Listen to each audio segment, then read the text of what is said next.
Indian ecological society का जम्मू के सहयोग से अक्टूबर 13 से 15 2022 को सेक्रेटरी और कोऑर्डिनेटर डॉक्टर राजेंद्र पैशन साहब से अनुरोध करता हूं कि वह इस इंटरनेशनल कॉन्फ्रेंस के विभिन्न पहलुओं पर रोशनी डालते हुए आप सभी को संबोधित करें। नमस्कार आप सबका, आपका स्वागत है कि आप ये प्रेस कॉन्फ्रेंस कवर करने आए ऑनरेबल वाइस चांसलर सर की इस कॉन्फ्रेंस के बारे में। इंडियन इकोलॉजिकल सोसाइटी 1974 में डॉक्टर ES अटवाल साहब थे, जो इंडिया में बी कीपिंग के फादर माने जाते हैं, उन्होंने एस्टेब्लिश की थी। आपको ये जानकर हैरानी होगी कि डॉक्टर अटवाल साहब, जो स्टेट में पहली एग्रीकल्चर यूनिवर्सिटी बननी थी, उसके OSD कम VC डेजिग्नेट थे और उस टाइम उस एक्ट का नाम था सादिक मेमोरियल एक्ट, जो बाद में शेर कश्मीर एग्रीकल्चर यूनिवर्सिटी एक्ट में तब्दील हो गया। डॉक्टर अटवाल साहब PU में इकोलॉजिस्ट थे, डीन एग्रीकल्चर भी रहे। तो उन्होंने ये इकोलॉजी का, जो बाहर विदेशों में इकोलॉजी के बहुत सारी सोसाइटी हैं, उसी तरह पे उन्होंने इंडिया में भी इस सोसाइटी को 1974 में स्थापित किया, एस्टेब्लिश किया। और हम इस टाइम 48 साल के हो गए, 2 साल के बाद हम अपनी गोल्डन जुबली सेलिब्रेशन कर रहे हैं।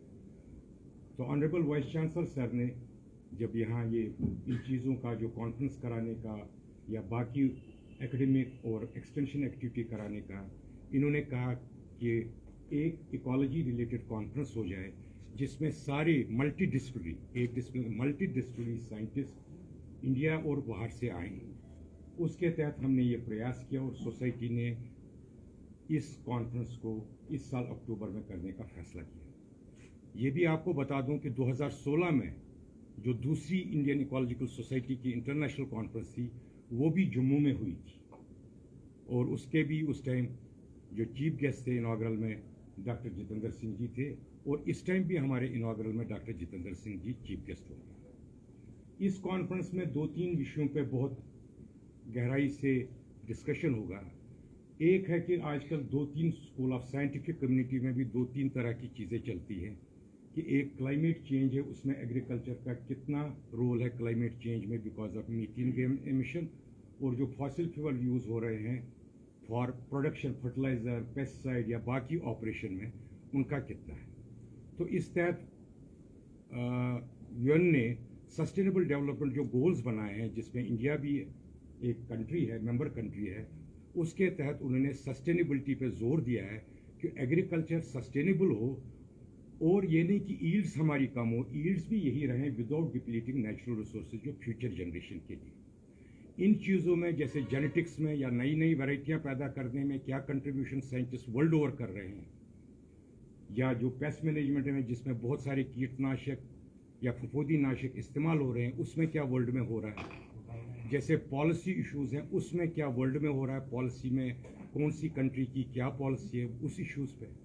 फिर फूड सेफ्टी है, जैसे पंजाब में आपने देखा, वहाँ तो फूड प्रोडक्शन तो बहुत है, यील्ड्स तो वर्ल्ड एवरेज से भी हायर है, लेकिन उसका एक नेगेटिव एस्पेक्ट ये है कि वाटर टेबल और जो दूसरा वहाँ बर्निंग ऑफ स्टबल्स हो रहा है, तो उस पर भी डिस्कशन हो रहा है कि क्या पोल्यूशन एग्रीकल्चर के क्या क्या पोल्यूशन काज होते हैं। चौथी चीज़ इस कॉन्फ्रेंस में ये भी डिस्कस हो रही कि फॉरेस्ट्री किस तरह हमें कार्बन न्यूट्रलिटी पे लाए, ताकि हम कार्बन न्यूट्रलिटी करके जो हमारे ये क्या कहते हैं ग्रीन हाउस गैसेज है वगैरह है, उनका असर कम हो जाए।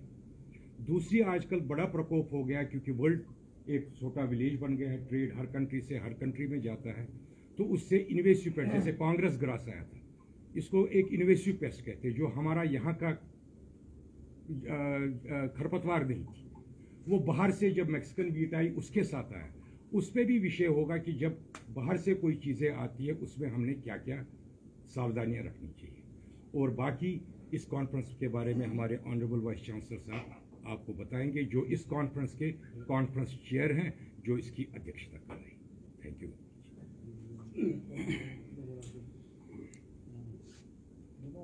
आप सभी का बहुत बहुत स्वागत है। आप इस इंटरनेशनल इवेंट को कवर करने के लिए आए हैं, और जो डॉक्टर पेशन ने बताया, ये जो विषय है ये भारत का नहीं, जो पूरी दुनिया है, और ये एग्रीकल्चर से नहीं, हर व्यक्ति से जुड़ा हुआ है। और भारत की बात करें तो हमारा जो देश है वो तो पूरा एग्रीकल्चर पर आधारित है। 67% लोग एग्रीकल्चर पर निर्भर करते हैं। 52% लोगों को रोज़गार एग्रीकल्चर देता है, और जो इसकी इकोनॉमी है, मुझे लगता है 50% इकोनॉमी एग्रीकल्चर से आती है। तो दूसरे देशों में तो पॉल्यूशन और ये इन्वायरमेंटल इश्यूज़ हैं, लेकिन हमारे देश में एग्रीकल्चर एक लाइवलीहुड का एक इशू है कि हम इसको एग्रीकल्चर को किस तरह से कहाँ ले जाना चाहते हैं। अब बात आ रही है, जैसे प्रेसिडेंट साहब ने भी बताया कि हमने फूड सेल्फ सफिशिएंसी हासिल कर ली। 1950 में 50 मिलियन टन होता था, अभी इस साल 314 मिलियन टन तो फूड ग्रेन हुआ, और 327 मिलियन टन हमारा जो हॉर्टिकल्चर प्रोड्यूस था, और 90 मिलियन टन हमारा सरप्लस भी है। तो वो हमने सेल्फ सफिशिएंसी फूड में हासिल कर ली। लेकिन जैसे एग्रीकल्चर के लिए मैं बताऊं, 3 चीज़ें मुख्य रूप से ज़रूरी होती हैं। एक तो भूमि ज़रूरी है, सॉइल, और उसके बाद में पानी, और तीसरा उसको करने वाला किसान। यदि जैसे अभी बात हो रही थी कि भूमि की जो उर्वरा शक्ति है वो कम होती जा रही है। आप देखें, जो प्रोडक्टिविटी बढ़ रही है, और जो ऑर्गेनिक तत्व हैं, जो भी नाइट्रोजन, फास्फोरस, पोटास या 10-12 और तत्व होते हैं, वो सब ज़मीन से लिए जाते हैं, तब हमारी फसल आगे बढ़ती है। और यदि हम ज़मीन से जो है उसको दोहन करते रहें, लेते रहें, लेकिन उसमें डालें कुछ नहीं, तो आगे इसकी उर्वरा शक्ति जो है ख़त्म हो जाएगी। हम धरती को माता कहते हैं, माता इसलिए कि सारा कुछ उससे हमें मिलता है। लेकिन जब हमारी माता बीमार हो जाएगी, जो हम उससे निकाल रहे हैं उसमें डाल नहीं रहे, तो ये हमारे आने वाले समय में जो है विकट स्थिति हो जाएगी। और प्रोडक्शन बढ़ाना मजबूरी है। पूरे विश्व के स्तर पर देखें तो 2050 में जो खाने की आवश्यकता होगी वो 70% खाना हमें जो उत्पादन है बढ़ाना पड़ेगा। जो आज का स्तर है उससे 70% बढ़ाना होगा। यानी कि हमें क्रॉप इंटेंसिटी भी बढ़ानी पड़ेगी, उसकी प्रोडक्टिविटी भी बढ़ानी पड़ेगी। ज़मीन हम बढ़ा नहीं सकते, ज़मीन बशर्ते कि कम होती जा रही है। 30-35 साल भी हम पढ़ते थे कि 143 मिलियन हेक्टेयर है, आज भी हम कहते हैं कि हमारे पास 143 मिलियन हेक्टेयर है, यहाँ के वो कम भी हो गई है 138 मिलियन हेक्टेयर। तो ज़मीन तो कम हो रही है, लेकिन भोजन की आवश्यकता अधिक हो रही है, तो हमें उत्पादन तो बढ़ाना है। लेकिन इसमें जो चर्चा की जाएगी सेमिनार में कि उसको सस्टेनेबल ग्रोथ कैसे हो, सस्टेनेबल प्रोडक्शन सिस्टम्स कैसे हों, बिना भूमि की उर्वरा शक्ति को गंवाए हुए कैसे हम अधिक आमदनी ले सकते हैं। दूसरा, पानी की बात हो रही थी। पानी भी, जैसे भूमि की बात करूं तो हमारे पास में वर्ल्ड का 2.4% ही ज़मीन है, जिस पर 18% पॉपुलेशन आधारित है, 12% एनिमल पॉपुलेशन आधारित है। और जैसा मैंने बताया, बड़े गर्व की बात है कि हमारे पास 90 मिलियन अभी भी सरप्लस है। उसी तरह से पानी की बात करें, पानी भी हमारे पास वर्ल्ड का ओनली 4.2%, और वो भी कम होता जा रहा है। एक आंकड़ा मैं दूं, 1950 में 5000 cubic metre per hectare agriculture के लिए मिलता था पानी, आज वो 1400 रह गया है। यानी कि पानी भी घटता जा रहा है, ज़मीन की उर्वरा शक्ति खत्म हो रही है। तो ऐसे विषयों पर मंथन होना, और शुरुआत कर दी है सरकार ने। अभी जैसे नेचुरल फार्मिंग की बात हो रही है, ऑर्गेनिक फार्मिंग की बात हो रही है, ये सारे जो मुद्दे चले हैं, सरकार ने जो चलाई है योजना, वो इसी चीज़ को लेके कि उसकी उर्वरा शक्ति को कैसे बहाल किया जाए। अभी बात हो रही थी फर्टिलाइज़र की।